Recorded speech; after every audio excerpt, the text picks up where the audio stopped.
Everyone. विद्यार्थ्यांना आज तुम्हाला मी एसे रायटिंग शिकवणार आहे. इंग्लिशमधला टॉपिक एसे रायटिंग. हा टॉपिक तुम्हाला लहानपणापासून म्हणजे तुम्हाला माहीतच आहे. एसे रायटिंग म्हणजे काय आहे? निबंध लेखन.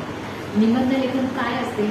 सर्व म्हणजे मराठीमध्ये पण निबंध लेखन, मराठीमध्ये पण निबंध लेखन आहे, हिंदीमध्ये पण निबंध लेखन, प्रत्येक लँग्वेजमध्ये निबंध लेखन असते. त्यालाच एसे रायटिंग असं म्हणतात. म्हणजे कोणते पण भाषाला समजून त्या भाषेवर त्या भाषेचा वापर करून जो विषय दिला आहे, समजा माझी आई हा निबंध लिहायचा आहे, तसंच माय मदर इंग्लिशमध्ये लिहायचा आहे. तर त्याच्यासाठी तुम्हाला कसं आहे, इंग्लिशचं पूर्ण नॉलेज आहे का आणि व्याकरण सर्व गोष्टी तुम्हाला माहीत असल्या पाहिजे, तेव्हा तुम्ही ते एसे रायटिंग करू शकता. आणि लँग्वेजचा तुम्हाला पूर्ण वापर करता यावा यासाठी ह्या गोष्टी असतात. जसं आपण पहिले ट्रेसी पाहिलं होतं की समरी बनवावं लागते कॉम्प्रेशनपासून. हे कसं असते की लँग्वेज डेव्हलपमेंटसाठी ह्या सर्व एकेका पायऱ्या आहेत, एक स्टेप आहे. निबंधमध्ये कसं आपण मोकळं राहतो, म्हणजे आपल्या मनापासून आपल्याला जे लिहायचं आहे, जो टॉपिक दिला आहे त्याच्यासाठी निबंध लेखन असते.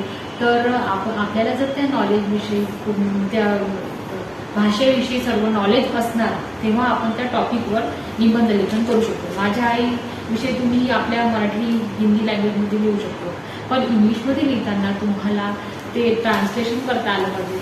म्हणजे माझी आई खूप चांगली आहे, my mother is good, my mother is very kind, ती खूपच लविंग आहे, प्रेमळ आहे. म्हणजे हे शब्द तुमच्याजवळ काय पाहिजे, व्होकॅब्युलरी पाहिजे. त्याच्यासाठी तुम्हाला प्रॉपर ग्रामरचं नॉलेज पाहिजे, तुम्हाला सेंटेन्स बनवता आले पाहिजे, त्याच्यानंतर तुम्हाला प्रॉपर वेमध्ये ते मांडता आलं पाहिजे, म्हणजे तुम्हाला त्याचं स्ट्रक्चर तयार करता आलं पाहिजे. या गोष्टीसाठी तुम्हाला एसे रायटिंग शिकणं खूप आवश्यक आहे. तर तुम्हाला आता मी एसे रायटिंगच्या आपण कॅरेक्टर्स शिकणार आहोत. त्याच्या आधी तुम्हाला मी एसेचा काही हिस्ट्री सांगते, एसे कुठून आला आणि एसेचा वापर आपण कसं करावं. आणि एसे रायटिंग आपण आपल्या म्हणजे नेहमी आपल्याला हे एसे रायटिंग असतेच. म्हणजे 5व्या-6व्या वर्गापासून तुम्हाला छोटे करता नंतर तुम्हाला पूर्ण कॉलेज लाईफमध्ये पण पूर्ण तुम्हाला एसे रायटिंग हा टॉपिक नेहमीच असतो. The word essay has been derived from the French infinity essay, which mean to try or attempt to English. एसेचा अर्थ काय आहे की तुम्ही इंग्लिशचा ट्राय करा, त्याला अटेम्प्ट करा, म्हणजे त्याचा वापर करून, इंग्लिश ह्या भाषेचा वापर करून तुम्हाला जो एखादा टॉपिक आहे, जसं काऊ आहे, माय मदर आहे, काही पण टॉपिक असू शकते, माय फ्रेंड आहे, त्याच्यावर तुम्हाला स्वतःचे मनाने शब्द तयार करून एक त्याच्यावर निबंध तयार करायचा असतो, है ना. इन इंग्लिश ऐसे फर्स्ट नीड और ट्रायल और अटेम्प्ट. इंग्लिशमध्ये ऐसे म्हणजे काय, ट्रायल आहे.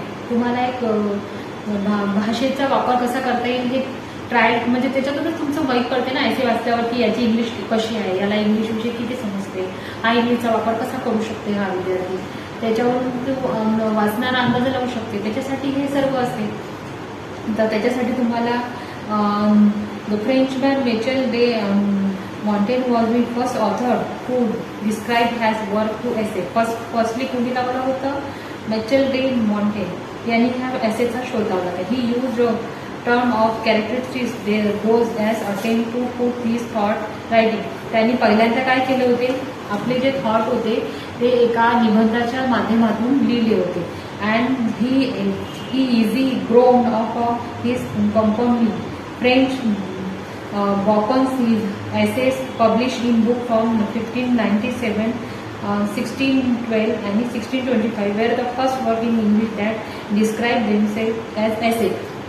त्यांनी पहिल्यांदा हे जे ऑथरचे नावं दिली आहेत, त्यांनी पहिल्यांदा हे एसे काय केले होते, डिस्क्राईब केले होते. त्याच्यानंतर अकॉर्डिंग टू द, ते कशावरून माहीत पडते, according to the Oxford English Dictionary. या डिक्शनरीमधून तुम्हाला ते माहीत पडते.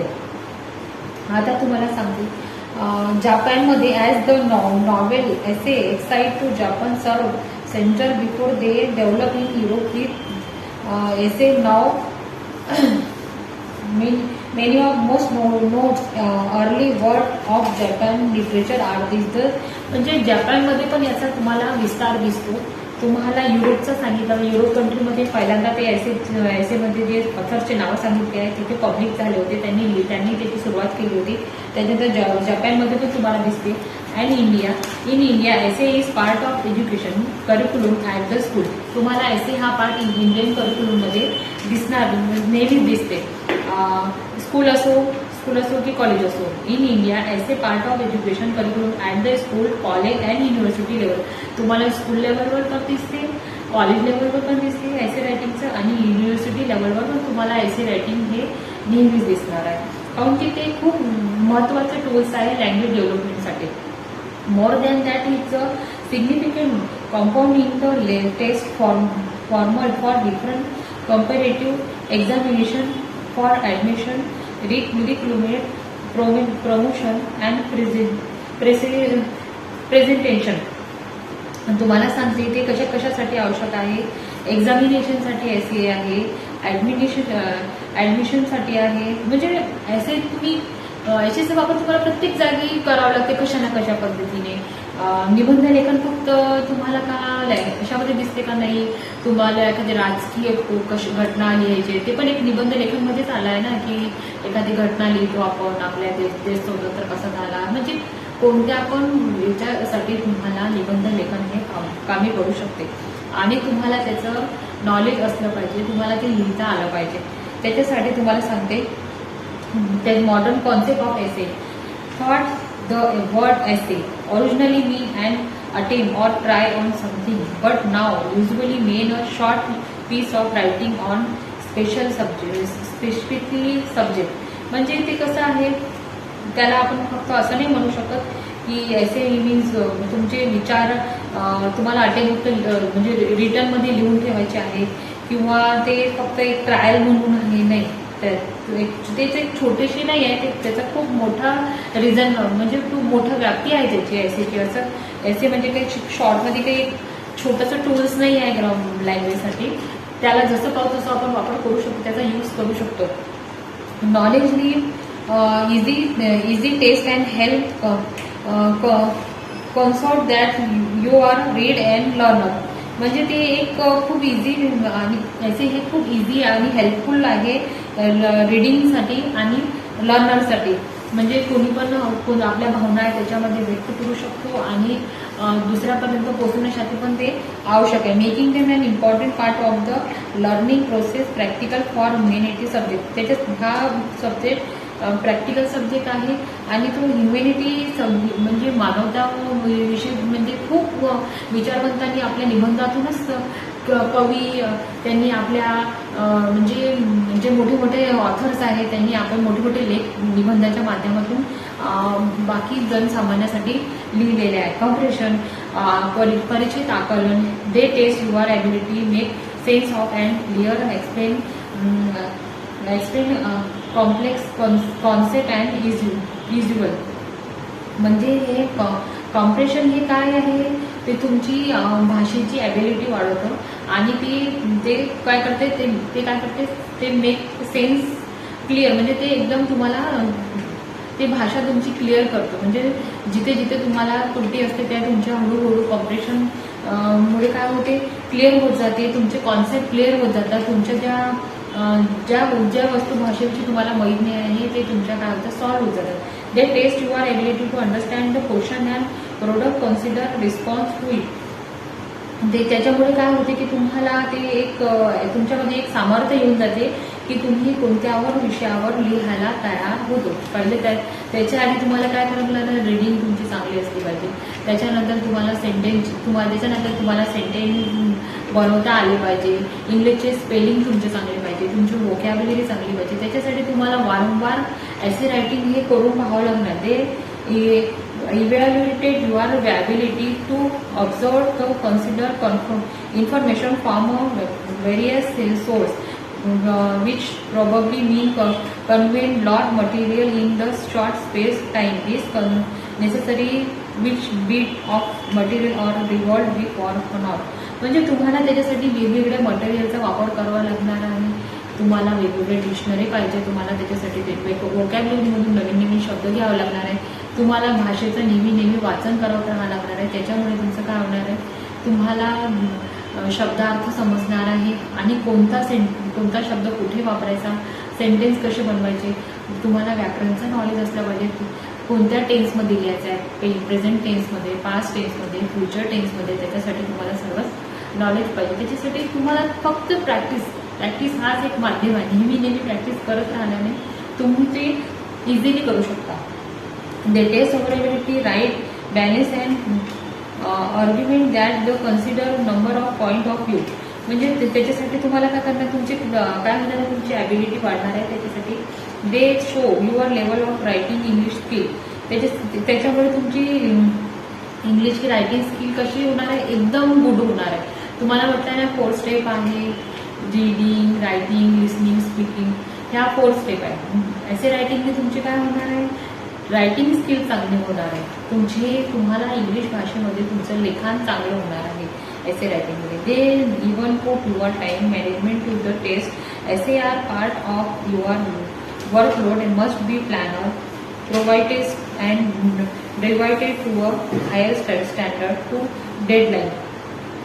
ते तुम्हाला लहान म्हणजे तुम्हाला सांगितलं ना, शाळेत, कॉलेज आणि युनिव्हर्सिटीपर्यंत तुम्हाला हे लेखन तुम्हाला कामी पडणार आहे. एकदा तुमची त्या लँग्वेजवर कमांड आली बोलण्याची, ऐकण्याची, लिहिण्याची, मग ते तुम्ही इझिली तुम्हाला कोणताही टॉपिक असला, काही असलं तर तुम्ही इझिली कोणत्याही टॉपिकवर एसे तयार करू शकता. म्हणजे तुम्हाला त्या भाषेविषयी पूर्ण नॉलेज आल्यामुळे.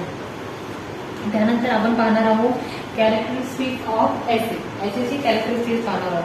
त्याच्यामध्ये पाहणार आहोत now that we know they were ask write essay that what are the characteristics that define the essay the improve. म्हणजे कोणते अशी कॅरेक्टरिस्टिक्स आहे, मेन तत्वे आहे की ज्याच्यामुळे तुम्ही ऐसे रायटिंग शिकायला तुम्हाला मदत होऊ शकते. ते आपण पाहणार आहे.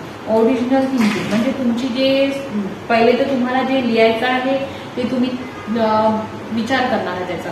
म्हणजे तुमची थिंकिंग कशी असली पाहिजे, क्लिअर असली पाहिजे. त्याच्यामध्ये काही किंतु परंतु किंवा असू शकते नसू शकते नाही, ते क्लिअर पाहिजे. एक तुमचं थॉट क्लिअर पाहिजे.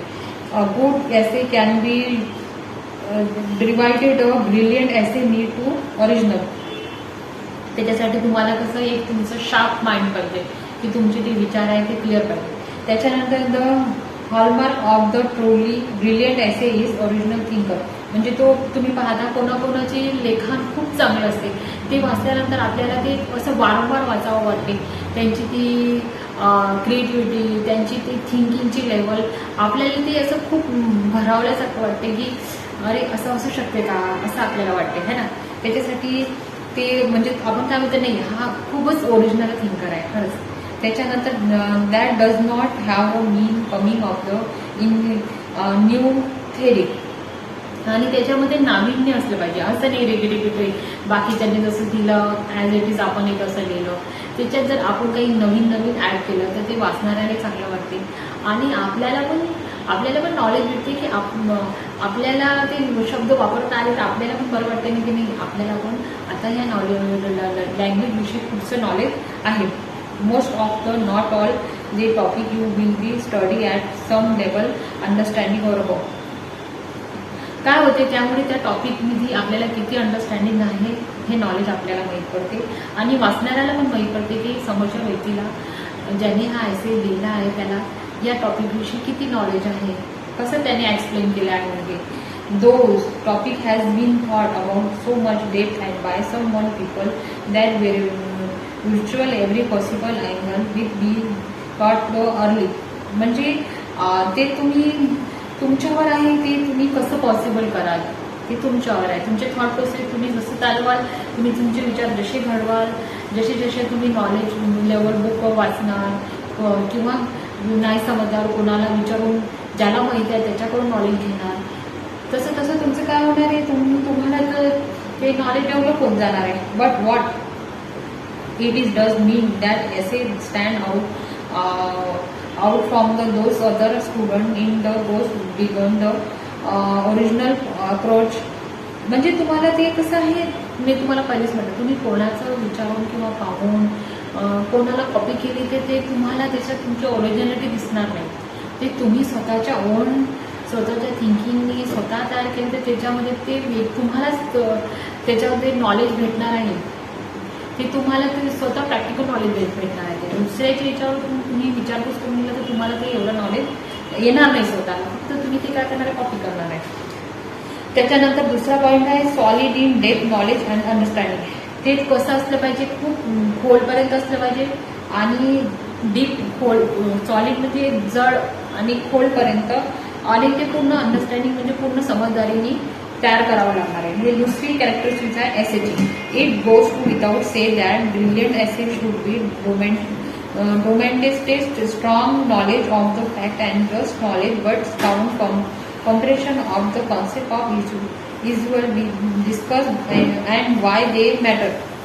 म्हणजे जे तुम्ही जे लिहिणार आहे ते तुम्ही स्वतः पहिले तुमच्या थिंकिंगमध्ये ते पहिले तुम्ही ते विचार केला, मग तुम्ही काय केलं ते त्याचं एक तुमच्या मेमरीमध्ये त्याची एक रूपरेषा तयार केली गेली.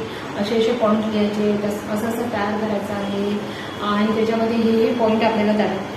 ते कसं केलं तुम्ही डीपपर्यंत अंडरस्टँड करून तुमच्या मेमरीमध्ये कसं ते ब्रिलियंटली तुम्ही ते तयार केलेलं आहे. त्याच्यानंतर consider every point of view confident making use of the variety of sources.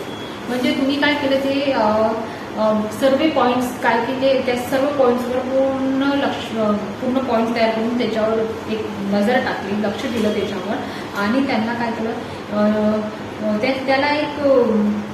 त्याला एक व्हरायटी ऑफ सोर्स तयार केलं. म्हणजे त्याला व्यवस्थित तयार केलं त्याला. तिसरं पॉईंट आहे clear structure with intelligent level. The perfect essay provide discuss of both of side of the story, developing a balanced argument throughout without conclusion that weightage of the your conversion and perhaps provide your own intelligent opening on. म्हणजे तुम्ही ते कसं केलं, perfect एसे provide म्हणजे जो perfect एसे आहे तो कसं राहणार आहे, सॉलिड राहणार आहे, एक त्याचा बेस राहणार आहे. आणि ते जी स्टोरी किंवा जो पण ते लिहित आहे तो वाचणारा ते असं समोर दिसलं पाहिजे की तो कॅरेक्टर तुमच्यासमोर वाचणाऱ्यासमोर उभा राहिला पाहिजे की आईवर निबंध लिहिला तर तिची आई कशी होती तशी होती.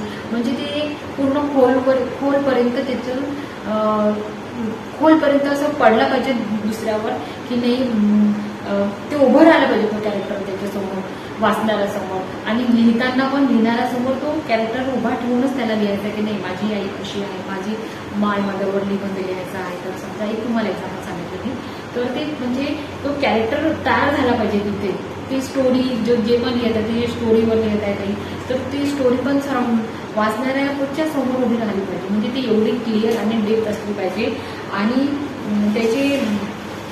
त्याची पूर्ण एक एक कॅरेक्टर पार्ट एक एक गोष्टी ती अशा शब्दांचं आणि अशा रचनांचा वापर करायचा आहे की ते भरवून गेलं पाहिजे कोणी, म्हणजे ते खूप डीपपर्यंत गेले पाहिजे. दुसरं आहे नो एक्सपेन्शन इंग्लिश. म्हणजे तुम्हाला the word of the perfect is essay follow reader feel in the safe hand. म्हणजे कसं घ्यायचं आहे, सेफ हँडने घ्यायचं आहे. तुम्हाला सांगितलं ना की तुम्हाला कोणतेही त्याच्यामध्ये त्रुटी नाही असल्या पाहिजे, स्पेलिंग मिस्टेक्स असले पाहिजे, कुठे फुल स्टॉप पाहिजे, कुठे प्रश्नार्थ पंक्च्युएशन पाहिजे, प्रश्नचिन्ह पाहिजे, कुठे सेंटेन्स पॉझिटिव्ह पाहिजे, कुठे तुम्हाला थोडंसं इमोशनल अटॅच टाकायचं आहे त्याच्यामध्ये थोडंसं. म्हणजे सर्व गोष्टीचं तुम्हाला कसं त्या लँग्वेजविषयी नॉलेज आल्यावरच तुम्ही ह्या गोष्टी करू शकता. त्याची स्ट्रक्चर तयार करू शकता, त्याच्यामध्ये क्लिअरनेस टाकू शकता, ओरिजिनल थिंकिंग टाकू शकता त्याच्यामध्ये. असं मनाने काही पण टाकलं तर तुम्हाला ते त्याच्यामध्ये एवढा इफेक्ट भेटणार नाही. त्याचे ओरिजिनल जेवढं राहणार तेवढं ते वाचणाऱ्याला पण ते खरं वाटणार आहे, वेगळा इम्पॅक्ट पडणार आहे. त्याच्यासाठी तुम्हाला the word in the perfect essay reader feel in safe hand. Sentence need never be read more than once, understand and it follow logically and from the extra. म्हणजे ते एक लॉजिकली असलं पाहिजे. तेच म्हटलं मी तुम्ही मनाने काही फेकलं असं नाही पाहिजे. ते त्याच्यामध्ये काहीतरी लॉजिक असलं पाहिजे की वाचण्याला वाटलं पाहिजे की नाही हे खरोखर हे अशी घटना होती. म्हणजे असं काही पण लिहून ठेवणं असं नाही की कागद पेन घेऊन तो पाणी भरवणं तुम्हाला असं नाही. त्याच्यामध्ये काहीतरी रियालिटी असली पाहिजे, लॉजिक असलं पाहिजे. लिहिताना कसे शब्द वापरायचे, कोणता इंग्लिश शब्द वापरायचा असं नाही की कोणते पण शब्द वापरायचे आणि त्याला काही म्हणजे व्यवस्थितपणा असला पाहिजे. त्याच्यानंतर no random jumping about from topic to topic from the para to the next. आणि एकदम रॅन्डमली म्हणजे पटकन रॅन्डमली म्हणजे अचानक तुम्ही कोणतं असं मधातूनच त्या एसेमध्ये कोणते असे जम्प नाही घेऊ शकणार की नाही टॉपिक तुम्ही चेंज करून दिला आणि दुसऱ्या पॅसेजमध्ये तुम्ही दुसरंच काही लिहून ठेवलं, हे नाही. आणि दुसरं आहे spelling and grammar are follow with the clear typing error. म्हणजे तुम्हाला मी स्टार्टिंगलाच म्हटलं की तुमच्या स्पेलिंग मिस्टेक नाही पाहिजे. जर तुम्ही स्पेलिंग मिस्टेक केलं तर तो सेंटेन्स चुकून जाणार आहे. वाचणारा त्याचा अर्थही समजणार आहे तो काय म्हणत आहे म्हणून. आणि त्याच्यानंतर ग्रामर प्रॉपर असले पाहिजे. तुम्हाला म्हणाला टेन्सेस क्लिअर असल्या पाहिजे की तुम्ही कोणत्या टेन्समध्ये तेव्हा आमची आई होती म्हणजे वॉज कोणतं काय येणार आहे तिथे, नाही तर तुम्ही काय फ्युचर टेन्समध्ये लिहून ठेवणार आहे. म्हणजे त्याच्यामुळे पण त्याचा इम्पॅक्ट चांगला पडणार नाही. तो असे व्यवस्थित समजणार नाही वाचणाऱ्याला. आणि त्याच्यामध्ये तुमची लँग्वेज डेव्हलप नाही होणार आहे ना. तुम्ही काही पण लिहून ठेवलं, तुम्ही जर तुमच्या मनाच्या कल्पनेने हळूहळू विचार करून व्यवस्थित केला तर तो व्यवस्थित आराखडा तयार होणार आहे आणि तुमच्या चुकाही कमी होणार आहे त्याच्यामुळे. With no careless typing mirror. म्हणजे आणि लिहिताना तुमचे अक्षरं पण चांगले ठळक पाहिजे. असं नाही की तुम्ही कसे ठीक आहे तुमचे स्पेलिंग्स बरोबर आहे पण तुमचे हँडरायटिंग बरोबर नाही आहे, कसे ओव्हर लिहत आहेत, कुठेही काही लिहत आहे, कुठेही फुल स्टॉप नाही, कुठेही पॅराग्राफ चालू करत आहे, कुठेही कोणते शब्द लिहत आहे, तसं नाही. व्यवस्थितपणा नीटनेटकेपणा खूप आवश्यक आहे. What is the expect from your in your good essay. Good एसेसाठी काय एक्सपेक्टेड असते. म्हणजे तुम्हाला जर गुड एसे म्हणजे चांगला निबंध लिहायचा आहे त्याच्यासाठी तुम्हाला काय काय आवश्यक आहे. Now what you want to say before you are starting essay. तुम्हाला स्टार्टिंगला एसे रायटिंगच्या आधी काय करावं लागणार आहे हे तुम्हाला मी सांगते. यू आर रिपब्ली स्टिक for handling practical piece of advice, but it is important to start with clear idea in your mind what you want to say in your essay. तुम्हाला सर्वात पहिले तुमच्या माइंडमध्ये तुम्हाला एसेमध्ये काय लिहायचं हे तुम्हाला तुमच्या माइंडमध्ये पहिले क्लिअर करावं लागणार आहे. तेच तुम्हाला कळते. जर तुम्ही कन्फ्युजनमध्ये राहाल हे लिहू की ते लिहू कसं लिहू तर मग ते तुमचा एसे व्यवस्थित तयार होणार आहे का नाही होणार आहे. त्याच्यानंतर तुम्हाला काय करावं लागणार आहे. Your essay and now how you will structure your original. तो स्ट्रक्चर कसा असला पाहिजे ओरिजिनल असला पाहिजे. तर essay you be do write on essay plan. तुम्हाला तो प्लॅन कसा करावा लागणार आहे राईट प्लॅन करावा लागणार आहे. त्याच्यानंतर this need be big deal or time consuming. आणि ते टाईम कन्झ्युमिंग असलं पाहिजे. ते एका एसेमध्ये जर तुम्ही पूर्ण अर्धा तास घालवला तर तुमच्या पेपरला किती टाईम राहणार आहे. त्याच्यासाठी तुम्हाला टाईम मॅनेजमेंट पण आलं पाहिजे की किती मला पटकन लिहायचं आहे तर त्याच्यासाठी माझ्याजवळ मला कसं ते बनवायचं आहे. All you need to open new document your computer. पहिले तुम्ही घरी प्रॅक्टिस करणार आहे ना पेपरच्या आधी तर तुम्ही त्याच्यासाठी कशा आहे कम्प्युटर डॉक्युमेंटरीमधून प्रॅक्टिस करू शकता.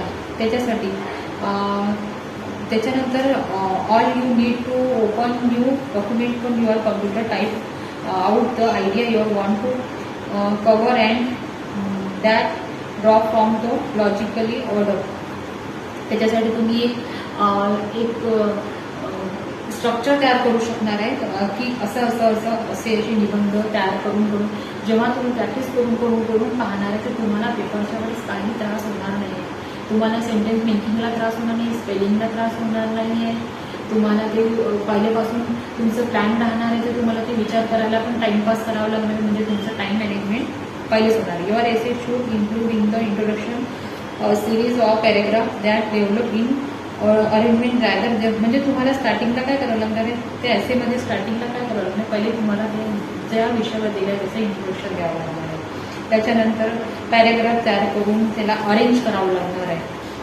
Just jumping from topic to topic and the conclusion that weightage of the, आणि तुम्हाला मग त्याच्यानंतर काय जम्प करावं लागणार आहे, त्या टॉपिककडे वळावं लागणार आहे. पहिले तुम्हाला काय करणार आहे, इंट्रोडक्शन द्यावं लागणार आहे ज्याच्याविषयी असेल. त्याच्यानंतर टॉपिक तयार करावं लागणार. त्याच्यानंतर तुम्हाला त्या ज्या टॉपिकवर तुम्ही असे लिहित आहेत त्याला वेटेज द्यावं लागणार, म्हणजे त्याला प्राधान्य द्यावं लागणार आहे पहिले, की हा मेन कॅरेक्टर आहे या एसेमधला, त्याच्यावर तुम्हाला वेटेज द्यावं लागणार आहे. आणि त्याच्यानंतर आहे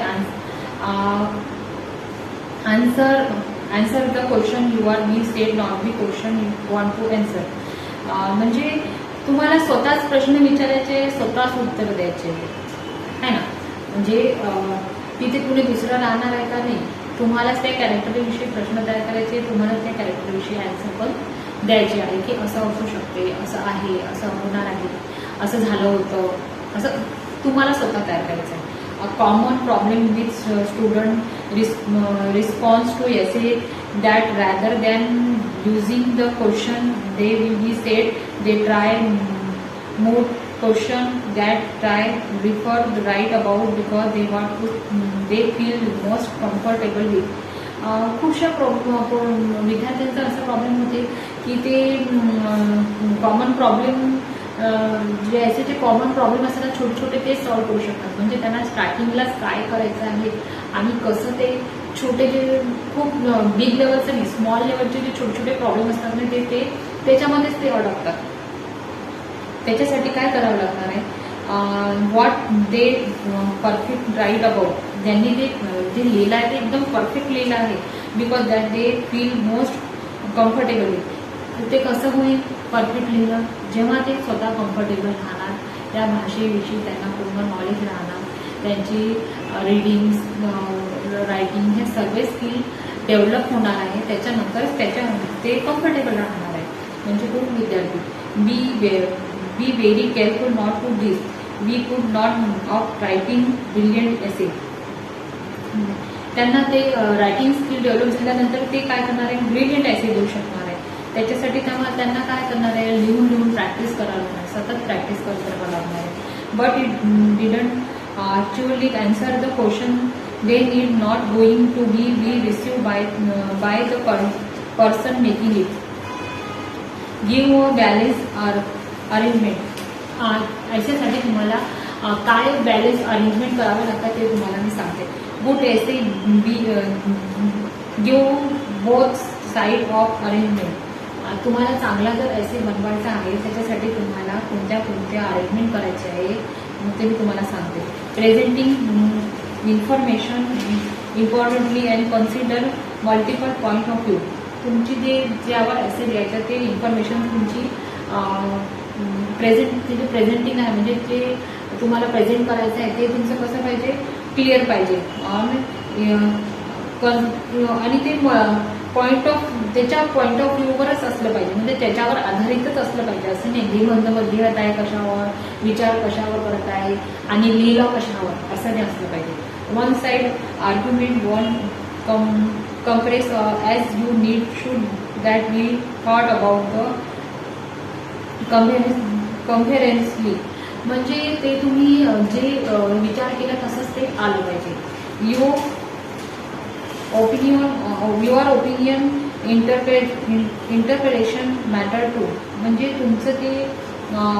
तुमचं जे मत आहे ते पण खूप मॅटर करतं त्या एसेसाठी. तुमचे जे ते विचार आहे ना, तेच तुम्ही नाही ना एसे लिहिताना, तुमच्या विचाराच्या आधारावर तुम्ही एसे लिहिणार आहे ना. त्याला तुम्हाला ज्या टॉपिकवर दिल्या त्याच्याविषयी जर तुम्हाला नॉलेज असलं तेव्हा तुम्ही त्याच्यावर विचार करू शकणार आहे. तुम्हाला माहीत नसेल तर तुम्ही त्याच्यावर विचार करू शकणार आहे का, नाही करू शकणार आहे. Show that you will made of you own mind based on your weightage of the advice that show you will not just hide behind that other people say that of topic but that you will have independent mind to form you intelligent opening of. जरी तुम्ही कोणाला विचारलं, कशातून पुस्तकातूनही वाचलं, कम्प्युटरमधून पण मोबाईलमधून कुठून search केलं, पण तुम्ही ते स्वतःच्या इंटेलिजंट माइंडचा वापर करून गेला तर तुमचं काय होणार आहे, माइंड ओपन होणार आहे. जितका तुम्ही तुमच्या माइंडचा वापर करणार आहे थोडा तो ओपन होणार आहे. थोडा तुमची क्रिएटिव्हिटी तुम्हाला बाहेर दिसणार आहे आणि तुमचं स्वतःचं लँग्वेजचं स्किल वाढणार आहे. हे सर्व गोष्टी कशासाठी असतात, ऐसे वगैरे तुमचे लँग्वेज डेव्हलपमेंट, लँग्वेजची स्किल वाढावं, तुम्हाला भाषेविषयी जास्तीत जास्त ज्ञान यावं, यासाठी तुम्हाला ह्या गोष्टी असतात.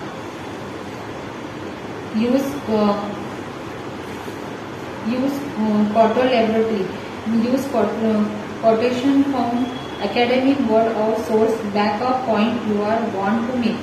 Doing the same your arrangement with providely advance from your statement as well.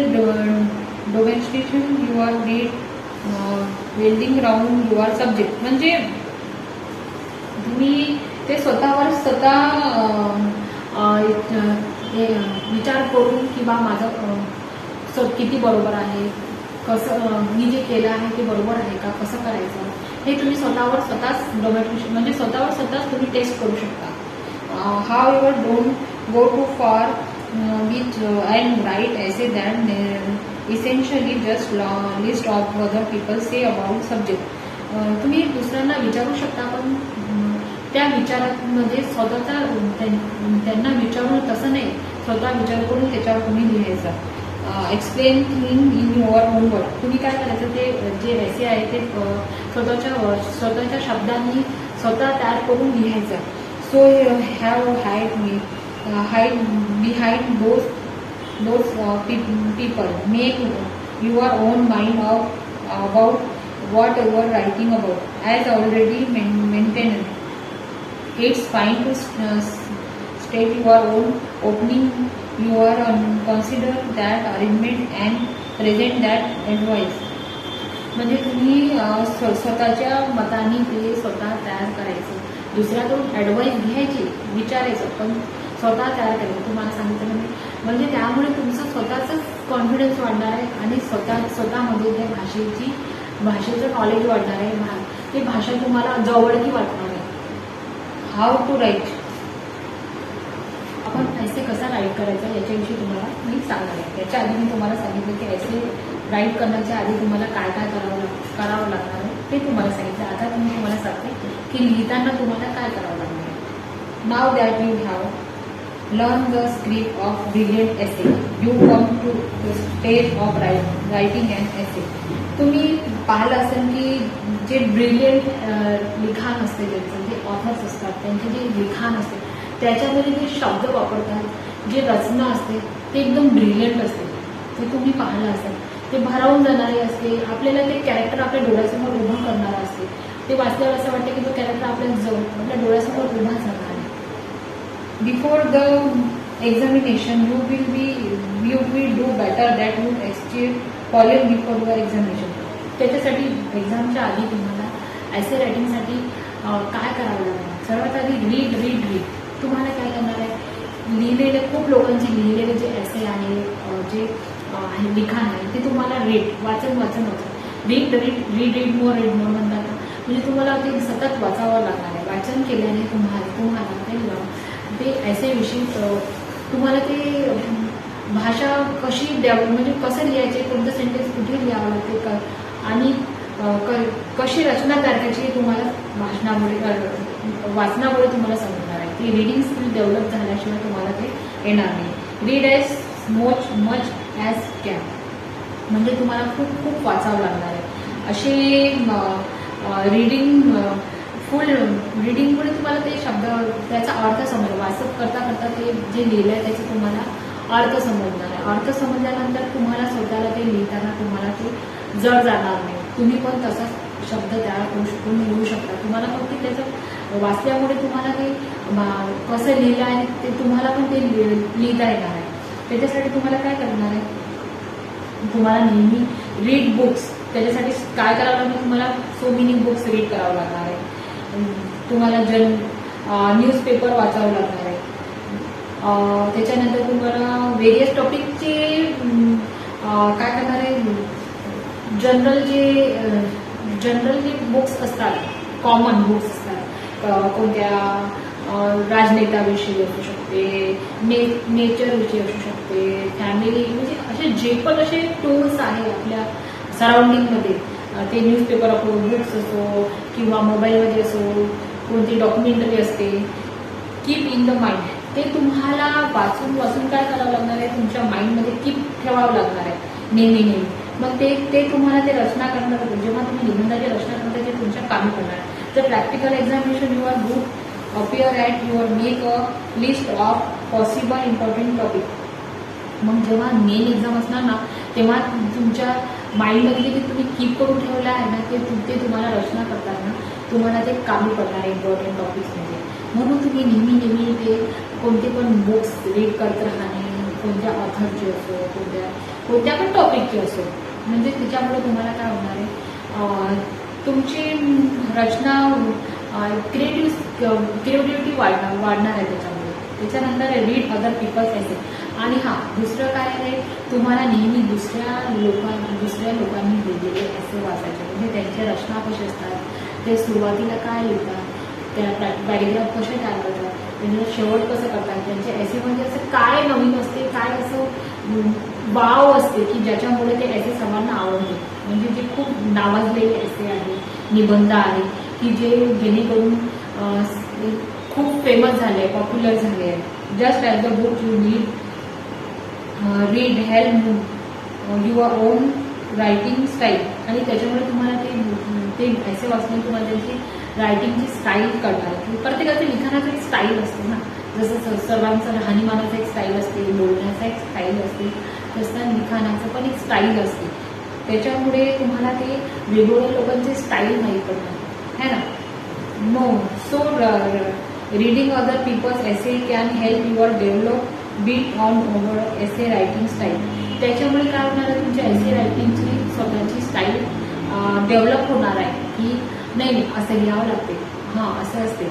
आणि त्यांचे जे वर्ड्स आहे, त्यांच्या जे रचना आहे, ते तुम्ही तुमच्या माइंडमध्ये कीप केल्यामुळे त्यांचा पण तुम्हाला तुमच्या एसेमध्ये वापर करता येणार आहे. तुमच्या शब्दात तुम्ही जसं त्यांना टर्न करू लिहू शकणार तसं तुम्ही वापर करू शकता. त्याच्यानंतर the more possible technique that there are for you pick up use essay for your own. आणि तुम्ही चांगले पॉसिबल अशा गुड टेक्निक तुम्ही तुमच्या एसेला पिक करू शकता आणि तुम्ही तुमच्या एसेमध्ये वापर करू शकता. As you read other people essay don't take the face value. म्हणजे अशी नाही की फक्त जे मोठे नाव आहे त्यांचेच वाचायचे, ज्यांचं असं खूप बाहेर फेस व्हॅल्यू देऊ नये. कोणी असे ऑथर्स आहे की त्यांचे असे खूपच मार्मिक असतात, त्याच्यामध्ये घेण्यासारखंही खूप असते, वाचल्यावर आपल्या डोळ्यात अश्रू पण येऊ शकतात. म्हणजे ते किती डीपमध्ये ते लिखाण केलं असेल त्यांनी. Be character what you like about them, what don't just take them you like about them. म्हणजे ते कॅरेक्टर तुम्हाला त्या एसेमधून ते कॅरेक्टर तुम्हाला का आवडलं, कसं आवडलं, असे म्हणजे तुम्हाला सांगितलं होते की ते एसेमधून तो कॅरेक्टरचा आपल्यासमोर उभा राहिला पाहिजे की नाही जसं तुम्हाला म्हणतात ना, मदरचा एसे असो, काऊचा असो, नेचरचा असो, एखाद्या नेत्याचा असो, फ्रेंडचा असो, म्हणजे त्याच्याविषयी पूर्ण तो कॅरेक्टर आपल्या डोळ्यासमोर असा उभा राहिला पाहिजे. Another good source of essay is broadsheet, mails paper, read the opening piece of. म्हणजे तुम्हाला त्याच्यासाठी कसं आहे, एक अजून गुड सोर्स काय आहे एसेसाठी की तुम्ही न्यूजपेपरमध्ये नेहमी पाहता निबंध, वेगवेगळे आर्टिकल्स लिहिले राहतात, लोकांचे लेख लिहिले राहतात, त्याच्यामुळे तुम्हाला वेगवेगळ्या कल्पना भेटू शकतात. आणि तिसरा पॉईंट आहे beat our vocabulary and use properly. त्याच्या तिसरा पॉईंट आहे एसे रायटिंगसाठी good vocabulary with allow you express what you mean. जेव्हा तुमचे शब्द भंडार चांगले असणार तेव्हा तुम्ही योग्य शब्दाचा वापर योग्य जागी करू शकणार. तुम्ही जेव्हा सेंटेन्स बनवणार तेव्हा तुमची व्होकॅब्युलरी खूप चांगली पाहिजे. मी तुम्हाला पहिलेच म्हटलं आहे, तुमचे शब्द तुमच्याकडे भरपूर शब्द भंडार असला पाहिजे, म्हणजे तुम्ही वेगवेगळे शब्द वेगवेगळ्या जागी वापरून लवकर टाईम मॅनेजमेंट करून तुम्ही देऊ शकता. नाही तर तुम्हाला विचार करत बसणार की इथे कोणता शब्द आला पाहिजे, इथे काय येईल. त्याच्यानंतर आहे क्लिअर अँड कन्सिडरली पॉसिबल. म्हणजे ते आणि ती पण क्लिअर असले पाहिजे, असं नाही की शब्द माहिती आहे पण ते कसा वापरायचा ते पण तुम्हाला माहीत नाही, कुठे पण टाकत आहे असं नाही झालं पाहिजे, क्लिअर असलं पाहिजे. Economy with word the characteristic of good essay because read do not like having their time waste with long rambling point that could have been express in the half of number of word. म्हणजे तुम्हाला ते कसं वोकॅबुलरी कसं आहे, शब्दभंडार काय आहे, शब्द तुम्हाला माहीत असतात, तुम्ही नेहमी ऐकत असतात, पण ते योग्य जागी योग्य अर्थाने त्याचा अर्थ तिथे लागला पाहिजे जिथे तुम्ही लिहत आहे. तर त्या शब्दाचे पण खूप अर्थ असतात आणि त्याचे दुरर्थ नाही निघाला पाहिजे. ठीक आहे. On away can communicate clear and the point, म्हणजे तुम्ही जो पॉईंट मांडलाय त्याला आधारित असलं पाहिजे. ठीक आहे. त्याच्यानंतर आहे त्याच्यामध्ये तुमचं काय होणार आहे, what's more developing a good vocabulary display intelligent and allow you to be more persuasive in your essay writing. म्हणजे त्याच्यातून तुमचं काय दिसलं पाहिजे, तुमचे जे प्रेझेंटेशन आहे ना तुमच्या वोकॅबुलरीवरून दिसणार आहे, तुमच्या शब्दामधून दिसणार आहे. तर ते प्रेझेंटेशन कसे असले पाहिजे, एकदम वाव असली पाहिजे, गुड असली पाहिजे. त्याच्यातून तुमचं ते दिसणार आहे की लिहिणारा व्यक्ती हा खूप ब्रिलियंट आहे, टॅलेंटेड आहे, याला इंग्रजी विषयी संपूर्ण ज्ञान आहे. त्याच्यानंतर word to help developing arrangement. त्याच्यासाठी तुम्हाला ते जे शब्द वापरतात त्याचं अरेंजमेंट, जे सेंटेन्स तुम्हाला म्हटलं होतं मी, अरेंजमेंट जे रचना आहे ते स्टार्टिंगपासून की सुरुवातीला तुम्हाला लेबलिंग करायचं आहे की निबंध इंट्रोडक्शन द्यायचं आहे की याच्यावर निबंध आहे आणि जो कॅरेक्टर आहे त्याच्यावर जास्त वेटेज टाकायचं आहे. तुम्हाला वोकॅबुलरी व्यवस्थित वापरायची आहे. तुमचं ओरिजिनल तुमची थिंकिंग ओरिजिनल असली पाहिजे. तुम्हाला सेंटेन्स तयार करता आले पाहिजे, तुमची वोकॅबुलरी बरोबर पाहिजे, तुमची स्पेलिंग्स बरोबर पाहिजे आणि जी घटना जे तुम्ही लिहित आहे ते रँडमली त्याच्यामध्ये चेंजेस नाही पाहिजे, ते 1 to 1 पाहिजे. असं की कुठे पण म्हटला कुठे पण लिहित आहे किंवा काही पण मनाने लिहित नाही, टॉपिकच्या रिलेटेड असलं पाहिजे. आणि तुम्ही आता कॉलेज लेवलवर लिहित आहे तर तुमचं ते लिखाणामध्ये ते छोट्या मुलांसारखं सेंटेन्स नाही पाहिजे, त्याच्यामध्ये तुम्हाला असं बिग लेवलवर तुमचं ते थिंकिंग प्रोसेस दिसलं पाहिजे. त्याच्यासाठी तुम्हाला सांगितलं आहे की वेगवेगळ्या न्यूजपेपरमधून बुक्समधून तुम्हाला रिडिंग करावं लागणार आहे नेहमी, आणि ज्यांचे एसे खूप चांगले आहे ते नेहमी वाचन करावं लागणार आहे आणि ते तुम्हाला लिहून सुद्धा पाहावं लागणार आहे. तेव्हा तुमची रिडिंग रायटिंग स्किल पण चांगली होणार आहे आणि तुम्हाला एसे लिहिताना तुम्हाला त्रास होणार नाही. त्याच्यानंतर आहे word to head develop arrangement. Part of sounding intelligent in essay not repeating your self. आणि असं नाही की तेच एसे म्हणजे डबल ते रिपीट झालं पाहिजे, नाही. एकदा तो टॉपिक तुम्ही क्लिअर केल्यानंतर दुसरा टॉपिक त्याच्यामध्ये आला पाहिजे. नाहीतर कुणी कसं करते की काही पण लिहायचं म्हणून लिहायचं, असं नाही, व्यवस्थित लिहायचं. As you are writing focus using language effective to help build arrangement and creative sense structure. आणि त्या भाषेचा तुम्हाला योग्य वापर करता पाहिजे आणि तो इफेक्टिव्हली म्हणजे दुसऱ्यावर त्याचा इफेक्ट पडला पाहिजे. म्हणजे त्याच्यासाठी तुम्हाला जे शब्द आहे ते कसे पाहिजे, इफेक्टिव्ह पाहिजे. असे म्हणजे की ज्या शब्दाचं जिथे गरज आहे तिथे ते त्याचा इन्फ्लुएन्स पडला पाहिजे आणि त्याची अरेंजमेंट कशी झाली पाहिजे, योग्य झाली पाहिजे. ते अरेंजमेंट एकदम प्रॉपर झाली पाहिजे आणि ती रचना ते स्ट्रक्चर पूर्ण एसेचं तुमच्या माइंडमध्ये क्लिअर झाल्यानंतर जेव्हा तुम्ही बुकमध्ये राईट डाऊन करा तेव्हा तुम्हाला ते टॉपिक असे पायऱ्या बरोबर आल्या पाहिजे की त्याच्यानंतर ही घटना, हे टॉपिक, हे असं, त्याच्यानंतर आपण शेवटकडे जाऊ. ठीक आहे. That me and avoid using the same word every time. आणि नेहमी तेच ते वर्ड वापरायचे नाही तर कुणाला सगळेच ते एक शब्दाला 10 वेळा माय यू ही म्हणजे कसे कोणतेही शब्द नाही, त्याच्यामध्ये तुम्हाला नाविन्य आणावं लागणार. त्याच्यासाठी तुमचं त्या लँग्वेजवर कमांड असणं, रायटिंग तुमची, रिडिंग तुमचं वाचन त्याच्यातूनच माहीत पडते की तुमची लँग्वेज किती डेव्हलप झाली आहे. त्याच्यानंतर many people over the world also example very you